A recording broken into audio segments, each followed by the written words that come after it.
دلته د سولې او اوربند په هیله راټول شوي راغلي له بېلابېلو ولایتونو خو غوښتنه یې یوه ده، هغه هم د جګړې درې ته. دوی وایي نور نه غواړي چې په جګړو کې د خپل کور غړي له لاسه ورکړي.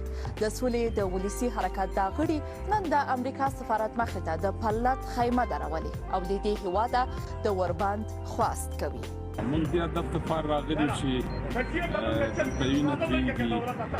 موږ د امریکا سفارت ته راغلي یو چې موږ د جنګ بس کې په دې جنګ کې د افغانانو نور زیار نشته، باید موږ دلته صلح راشي، وینه دلته بند شي. دا د ولسونو پرېکړه ده، ولسونو مخکې نه پرېکړه کړې ده چې تر هغې پورې به موږ دلته ناست یو، ځان سره هر څه وسایل اسباب راوړي دي، دلته به ناست یو تر څو پورې رسمي اوربند د ټولو خواو څخه.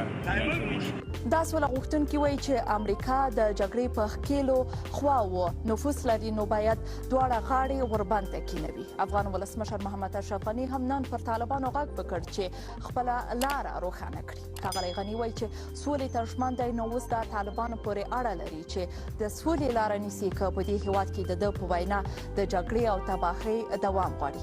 افغان ولسمشر محمد اشرف غني وایي چې په دوحه کې د سولې له روانو خبرو سره طالبانو دلته په افغانستان کې د جګړې ډګر لا تود کړی او اوس ان په ملکي ځایونو لکه روزنیزو او فرهنګي مرکزونو باندې هم بریدونه کوي. 4 ورځې مخکې پر کابل پوهنتون برید سولې ته لا خلک ناهیلي کړي دي. که څه هم طالبانو په دې برید کې خپل لاس لرل رد کړي، خو افغان حکومت وایي چې دا ډله د دې برید مسؤل ده او ان له طالبانو د یوې بېلې شوې ډلې قمندان ملا عبدالمنان نیازي هم ادعا کوي چې طالبانو دا برید په پېښور کې په یوه جومات کې د شوي برید په بدل کې کړی دی.